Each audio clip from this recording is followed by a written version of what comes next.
কোটা সংস্কার আন্দোলনে সহিংসতায় আহতরা যেই দলেরই হোক চিকিৎসার ব্যবস্থা করবে সরকার। ঢাকা মেডিকেল কলেজ হাসপাতাল পরিদর্শনে গিয়ে এই কথা জানিয়েছেন প্রধানমন্ত্রী শেখ হাসিনা। এর আগে বিটিভি ভবন পরিদর্শন শেষে সরকার প্রধান বলেন যে রাজাকার ইস্যুতে তার দেওয়া বক্তব্য বিকৃতভাবে উপস্থাপন করা হয়েছে।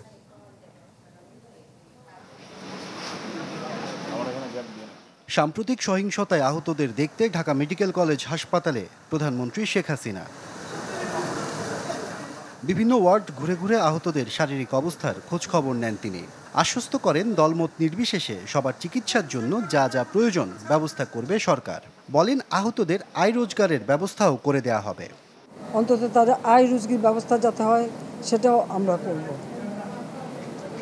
কাজে আমি মানুষকে মানুষ হিসেবে দেখি, এখানে দল মত নির্বিশেষে সকলের জন্যই আমি কাজ করি।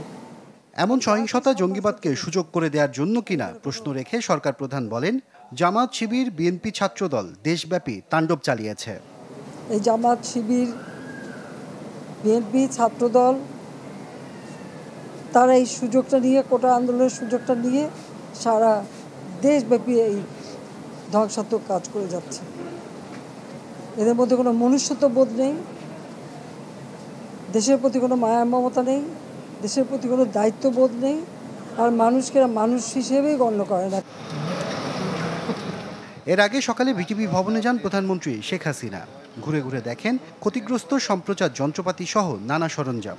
এ সময় ক্ষয়ক্ষতির পরিমাণ প্রধানমন্ত্রীর কাছে তুলে ধরেন ঊর্ধ্বতন কর্মকর্তারা। দুষ্কৃতিকারীদের খুঁজে বের করতে জনগণের সহায়তা চেয়ে প্রধানমন্ত্রী বলেন যারা এই ধ্বংসযজ্ঞে জড়িত তাদের সাজা নিশ্চিত করতে হবে। যারা এসবের সাথে জড়িত সারা বাংলাদেশের আনাচে কানাচে যে যেখানে আছে তাদের খুঁজে বের করুন, তাদের খুঁজে বের করুন এবং তাদের শাস্তির ব্যবস্থা করার জন্য সহযোগিতা করুন। আমি দেশবাসীর কাছে সেই আহ্বান জানাই।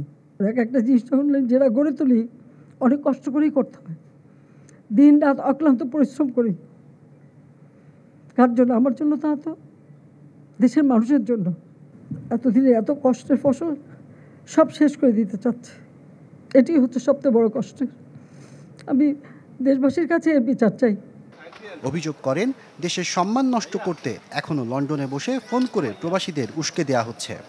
আরও দুঃখের বিষয় হলো লন্ডন থেকে নির্দেশ যায় যেখানে যেখানে বাঙালি আছে সেখানে সেখানে আন্দোলন করতে হবে। অনেক জায়গায় টেলিফোন করে বলছে ওখানে আন্দোলন করো। এমন এমন দেশে আমাদের সেখানে ফোন করে আমাকে জানাচ্ছে, মেসেজ দিচ্ছে। তাহলে যেটা করা মানে কি আমাদের দেশের ভাবমূর্তি শুধু নষ্ট না, যারা কোনো কাজ করে খাচ্ছে তাদের রুজি রোজগারও তো নষ্ট হয়ে যাবে। প্রধানমন্ত্রী বলেন কোটা ইস্যুতে মুক্তিযোদ্ধার সন্তান নিয়ে দেয়া তার বক্তব্য বিকৃত করা হয়েছে। আমার কথাটাকে বিকৃত করা হয়েছিল। আমি তো তাদের রাজাকার বলিনি, তারা নিজেরাই স্লোগান দিয়ে নিজেদেরকে রাজাকার হিসেবে পরিচিত করলো সকলের কাছে। আশরাফুল আলম আকাশ, চ্যানেল 24, ঢাকা।